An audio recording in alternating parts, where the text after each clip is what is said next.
시간 우리에게 들려주시는 하나님의 말씀, 신약성경 베드로전서 3장 16절 말씀입니다. 여러분 가지고 계시는 신약성경 381면에 나와 있습니다. 한 절 말씀이니까 우리 한 목소리로 같이 읽겠습니다. 시작. 선한 양심을 가지라. 이는 그리스도 안에 있는 너희의 선행을 욕하는 자들로 그 비방하는 일에 부끄러움을 당하게 하려 함이라. 아멘. 할렐루야. 오늘도 이렇게 주의 집에, 아버지의 집에 나와서 예배하는 여러분들을 예수의 이름으로 환영하고 사랑하고 축복합니다. 자, 오늘 본문의 말씀을 통해서 선한 양심을 가지라는 제목의 말씀을 증거합니다. 사람에겐 누구나 양심이 있어요. 양심이 무엇이다 정의하기란 쉬운 문제는 아니에요. 양심은 마음에 속한 영역입니다. 신학적으로 양심을 혼의 영역이냐 영의 영역이냐 논쟁할 수는 있겠지만 딱히 정의하기란 대단히 난해한 문제임에는 틀림없습니다. 그래서 어떤 이는 양심은 생각하는 필터다 말하기도 하고, 어떤 이는 양심은 내재적인 지식 또는 의식이다, 양심은 개인의 행동의 도덕성을 판단할 수 있는 기능이다 말하기도 하고, 양심은 선악감 판단할 수 있는 인간의 심성이다 말하기도 합니다. 그러나 양심은 선악의 절대 기준만큼은 될 수 없습니다. 양심이 계시된 하나님의 뜻과 정반대의 입장을 취할 때가 있기 때문이에요. 이방인들의 양심은 우상을 숭배하는 것에 대해 아무 거리낌이 없습니다. 또 잘못된 것을 행할 때 양심은 가책을 받습니다. 여기서 우리는 양심이란 결코 완전하지 않다는 사실을 알 수 있어요. 그러나 어느 정도 마음의 거울의 역할은 합니다. 그럼 양심의 역할은 무엇이겠습니까? 로마서 2장 15절 말씀을 보면 이런 이들은 그 양심이 증거가 되어 그 생각들이 서로 혹은 고발하며 혹은 변명하여 그 마음에 새긴 율법의 행위를 나타낸다 그랬습니다. 양심은 증거합니다. 그 양심이 증거가 되어 분명히 말씀하고 있잖아요. 성도도 마찬가지 아닙니까? 내가 그리스도 안에서 진실을 말하고 거짓말을 하지 아니하노라. 내 양심도 성령님 안에서 나를 증거하거니와 로마서 9장 1절은 말씀하고 있습니다. 사도 바울은 자신의 양심이 자신의 진실을 증거한다 고백하고 있어요. 양심의 기능은 무엇인가를 증거하는 것에 있다는 사실을 우리는 알 수가 있죠. 한 구절도 고린도후서 1장 12절에 우리가 세상에서 특별히 너희에 대하여 하나님의 거룩함과 진실함으로 행하되 육체의 지혜로 하지 아니하고 하나님의 은혜로 행함은 우리 양심이 증언하는 바니 이것이 우리의 자랑이라 그랬어요. 양심이 증언한다. 이것은 성경의 일관된 증언이고 가르침이라고 하는 점입니다. 우리 자신은 우리 말이나 글로 자신을 증거하는 것이 아니라 우리 자신의 양심으로 우리 자신을 증거한다는 말이에요. 양심이야말로 영혼의 나침반과 같습니다. 양심은 반응합니다. 베드로전서 3장 22절 말씀을 보면 물은 예수 그리스도께서 부활하심으로 말미암아 이제 너희를 구원하는 편이 곧 세례라. 이는 육체의 더러운 것을 제하여 버림이 아니요 하나님을 향한 선한 양심의 강군이라 말씀합니다. 세례에 대해 말씀하면서 그것이 하나님을 향한 선한 양심의 강구다 말씀하고 있어요. 우리는 일견 생각하기를 물로써 세례를 받으면 우리의 더러운 것들이 깨끗이 씻겨지는 줄 착각하지만 그게 아니에요. 세례에 필요한 그 물이라고 하는 것은 바로 무엇입니까? 하나님을 향한 선한 양심의 강구라고 성경은 분명하게 말씀하고 있습니다. 양심은 반응하고 응답하지요. 우리는 어떤 일을 하는 중에 아니면 한 직후에 양심의 반응을 느껴요. 억누를 수도 있고 꺼림직하게 간직할 수도 있고 즉시 고칠 수도 있어요. 양심의 반응에 대한 태도는 각 사람마다 다릅니다. 양심은 일단 우리 마음속에 죄가 들어올 때 불안이나 흥분, 걱정이나 공포 같은 반응을 보임으로써 그것이 죄요 불의한 일이요 불법임을 가르쳐 줍니다. 나라에서 법으로 죄를 규정하지 않아도 도둑질, 살인, 거짓말이 범죄인 줄 사람들은 다 압니다. 양심의 가책도 받습니다. 그러나 양심은 지식의 범위를 넘어서는 일에 대해서는 거의 작동을 하질 못해요. 또 사회적 관습이나 전통, 사람들 사이에 굳어져 버린 죄악들에 대해서도 전혀 기능을 발휘하지 못합니다. 반대로 불법이 아님에도 불구하고 잘못된 지식으로 인해 양심이 더럽혀지는 경우도 종종 있습니다. 이것이 바로 양심이 가지고 있는 한계라고 하는 사실입니다. 양심은 거울과 같아서 보여주기는 하나 씻어주지 못한다는 말이 있어요. 지극히 타당한 말입니다. 이런 양심도 진리의 말씀으로 인도함을 받지 못한다면 아무런 의미가 없다는 거예요. 누가 믿음 있는 사람인가? 바로 이 사실을 깨닫고 아는 사람이에요. 양심이 다가 아니라 양심도 진리의 말씀과 성령의 능력으로 온전하게 채워져야 하나님 앞에 의롭다 인정을 받는다는 사실을 인정하는 것. 이것이 진짜 믿음이고, 누가 불신자입니까? 내 양심이 자기 모든 것의 기준이 되는 사람. 자신의 양심, 여기서 자신의 양심이라고 하는 것은 썩어져가는 양심이잖아요. 엄밀히 말하면 언젠가는 사라질 것들이에요. 자신의 생각, 자신의 교만, 자신의 아집, 자신의 지혜, 자신의 경험을 주장하는 사람들은 뭡니까? 그런 사람들은 불신자라 우리는 그렇게 이야기를 하는 겁니다. 양심 그 자체가 절대적 기준이 될 수가 없다라고 하는 사실을 우리는 잘 알고 있어야 됩니다. 성경이 말씀하는 양심의 종류에는 첫 번째 선한 양심이 있습니다. 선한 양심을 가지면 양심이 이끄는 대로 살아도 무방하지요. 양심은 살아있고 성장하고 발달합니다. 참 답답한 사람이, 성경이 가장 경계하는 사람이 완고한 사람, 완악한 사람인데 그 뿌리는 다 교만에서부터 비롯됩니다. 그런데 그러한 사람들의 특징이 뭡니까? 저들의 양심은 자랍니까? 자라지 않습니까? 자라지 않습니다. 여러분 보세요. 양심이라고 하는 거는 어떻든 간에 자라나야 됩니다. 성장해야 됩니다. 그리고 발전해야 되는 거예요. 그런데 양심이 멈춰있는 사람들은 어떤 사람들입니까?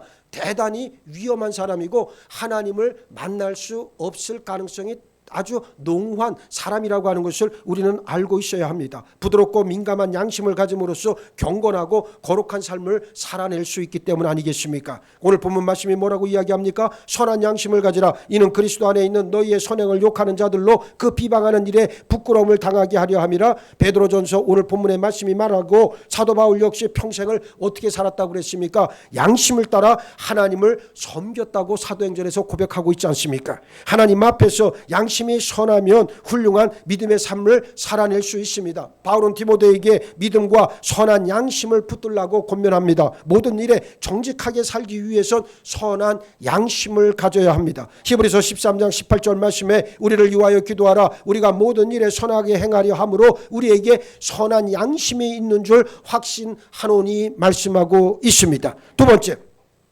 거리낌 없는 양심이에요. 담대함을 얻기 위한 가장 기본적인 양심이 이 거리낌 없는 양심입니다. 사도행전 24장 16절에 이것으로 말미암아 나도 하나님과 사람에 대하여 항상 양심에 거리낌이 없기를 힘쓰나이다 그랬습니다. 무엇을 숨기거나 가리는 사람은 결코 가질 수 없는 것이 뭡니까? 거리낌 없는 양심이에요. 성도는 자신의 양심을 가리는 일이나 대적하는 일이 없어야 합니다. 양심의 갈등을 겪거나 자신을 정죄하면 믿음은 더 이상 자라질 못합니다. 성도는 하나님과 사람들 앞에서 거리낌 없기를 힘써야 합니다. 이것이 뭡니까? 부끄럽지 않은 자신의 상태를 계속해서 하나님 앞에 이루어 가야 한다는 그 말씀이에요. 우리는 다 하나님 앞에 서게 되는데, 하나님 앞에 설 때 가장 중요한 것은 뭐겠습니까? 당당하고 담대하게 서는 일이 중요하다는 말이. 부끄러우면 안 돼요. 수치를 느끼면 안 됩니다. 하나님 앞에서 수치를 느끼거나 부끄럽고 정말 자신을 드러내질 못해서 비굴하게 하나님 앞에 나아가서는 안 돼요. 그래서 뭐라 그럽니까?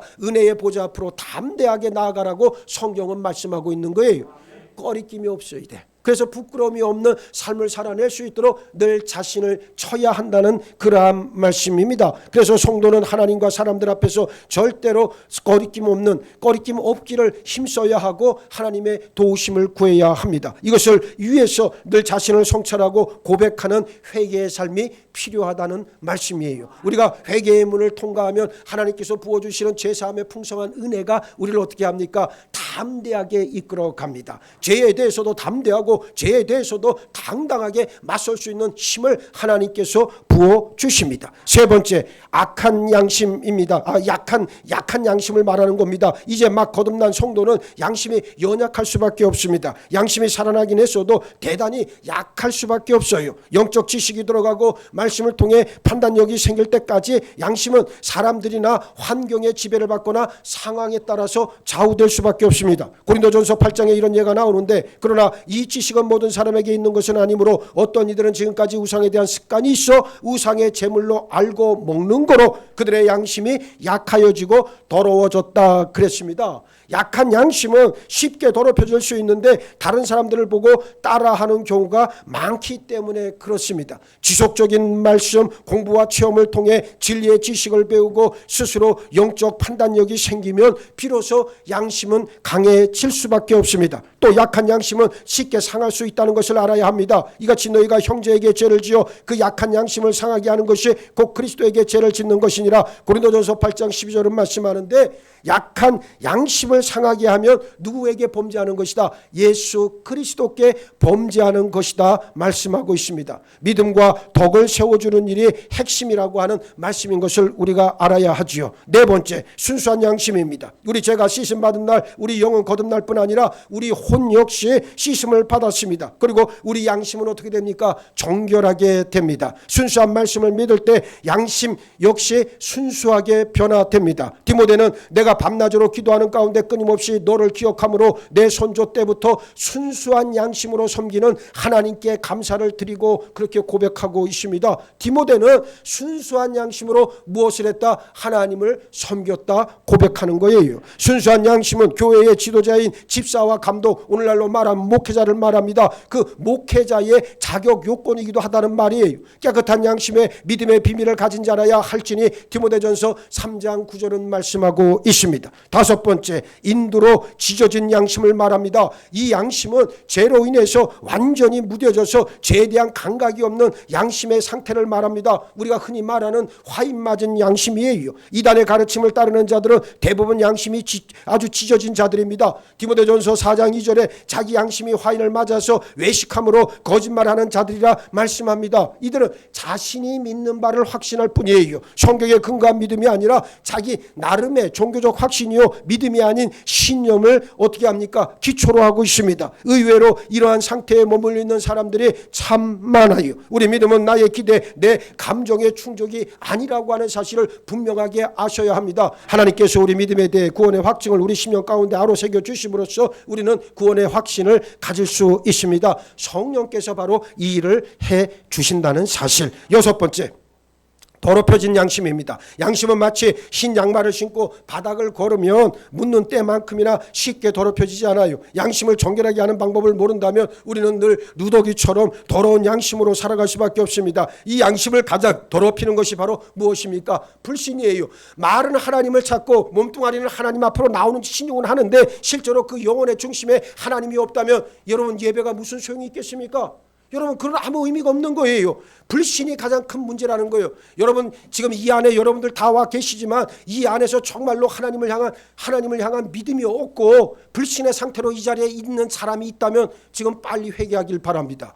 불신이 모든 것의 근본 악이 된다는 사실을 우리는 알아야 돼요. 이 불신 때문에 우리는 하나님 앞에 온전히 나아갈 수 없습니다. 이 양심을 가장 더럽히는 것이 바로 불신이라 그랬는데 믿지 않는 불신앙은 양심을 쉽게 죄로 더럽힙니다. 디도서 1장 15절을 보면 깨끗한 자들에게는 모든 것이 깨끗하나 더럽고 믿지 아니하는 자들에게는 아무것도 깨끗한 것이 없고 오직 그들의 마음과 양심이 더러운지라 그랬습니다. 그래서 끊임없이 예수 그리스도의 보혈과 말씀의 물 회개의 고백이 우리에겐 필요합니다. 일곱 번째, 악한 양심입니다. 모든 불신자들은 악한 양심을 가지고 있지요. 악한 양심이 선한 양심으로 바뀔 수 있는 것은 오직 예수 그리스도의 보혈을 의지하는 길밖에 없습니다. 우리가 마음의 뿌림을 받아 악한 양심으로부터 벗어나고 몸은 맑은 물로 씻음을 받았으니 참 마음과 온전한 믿음으로 하나님께 나아가자. 히브리서 10장 22절은 말씀하는데 여기 우리가 양심을 논할 때 도덕의 문제가 아닌 것을 우리가 분명히 알고 있어야 됩니다.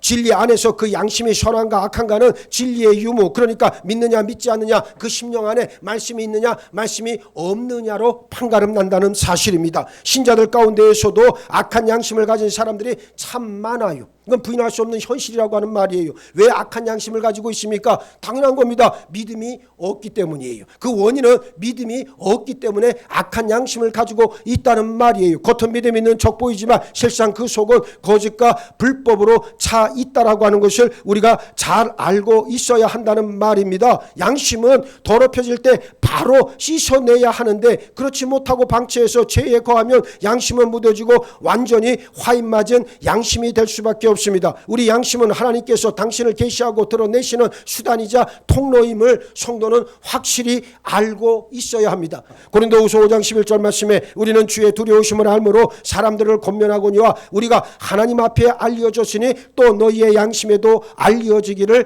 바라노라 말씀하고 있습니다. 자, 그렇다면 우리 양심을 깨끗하게 하는 것은 무엇일까? 첫째, 예수 그리스도의 말씀으로 우리는 깨끗해질 수 있습니다. 예수님이 가늠하다 잡혀온 여인을 가운데 두고 돌로 치려고 모여든 많은 무리들을 향해서 예수님이 말씀합니다. 죄 없는 자가 먼저 돌로 치라. 이 말씀을 하시니까 사람들이 슬금슬금 그 현장을 다 빠져나갔습니다. 죄 없는 자가 먼저 돌로 치라. 이 말씀은 그 자리에 모여든 사람들의 잠들어 있던 양심을 건드리신 정말 송곳날같이 날카로운 말씀 아니었습니까?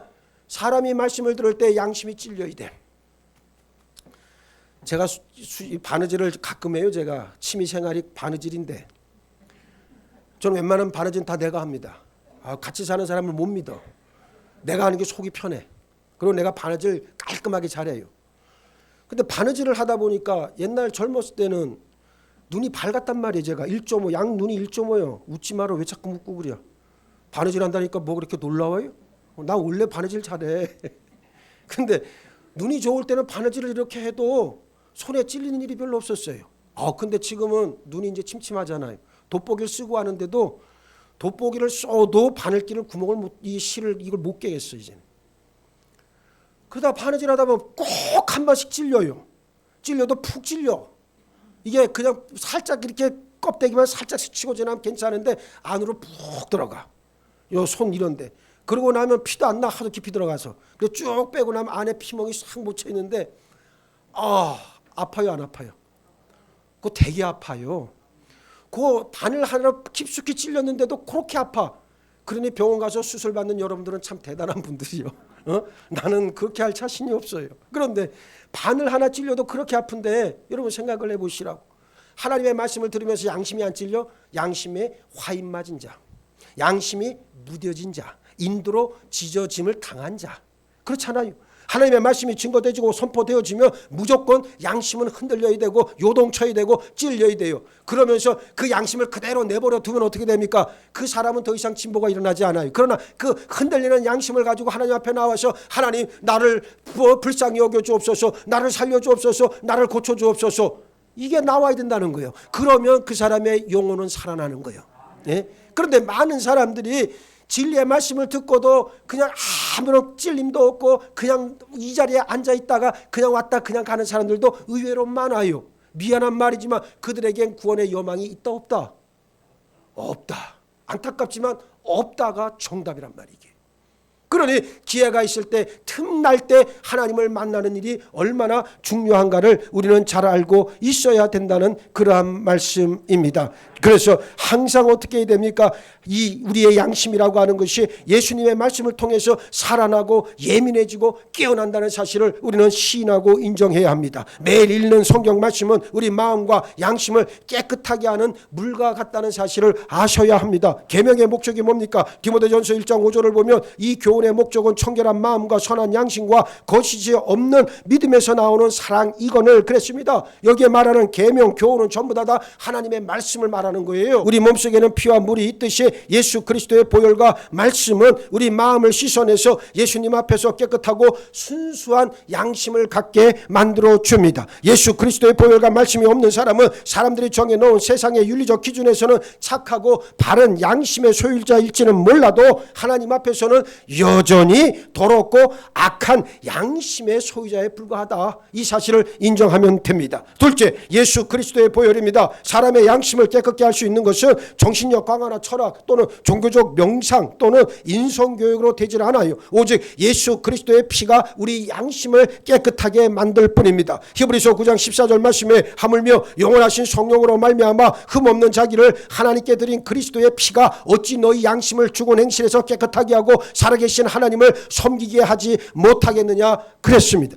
예수 그리스도의 피가 아닌 그 어떤 인간적인 노력으로도 양심을 깨끗하게 할 수는 없어요. 오직 예수의 피만이 악한 양심에서 벗어나는 유일한 길입니다. 피뿌림이 그래서 중요한 겁니다. 예수님의 피가 우리 온 존재를 둘러야 합니다. 내 죄를 위해 아낌없이 피를 쏟으신 예수님의 보혈이 내 심령 가운데 충만해져야 비로소 나는 깨끗해질 수 있고 그 선한 양심 위에서 믿음의 분량을 채워 나갈 수 있습니다. 양심은 때로 종교적 기능과 영적 역할도 감당하는데 도움을 주기도 합니다. 그렇다고 양심이 우리를 예수 그리스도께로 인도하는 것은 아니에요. 그래서 우리가 평양 대부흥 사건이 일어났을 때 1907년 평양에 엄청난 부흥의 역사가 일어났을 때 동방의 예루살렘이라 그랬잖아요. 부흥의 역사가 얼마나 컸는지. 그런데 여러분 그때 평양이라고 하는 그 도시는 완전히 변화됐어요. 예? 사람들이 회개하니까 어마어마한 역사가 일어났습니다. 축적했던 사람 첩을 막 여러 명 데리고 있던 남자들 첩을 다 가정 자기네 친정으로 다 돌려보내고 도박하던 사람들은 가서 작대다 자기 손모가지를 다 잘라버리고 막 어마어마한 역사가 일어났어요.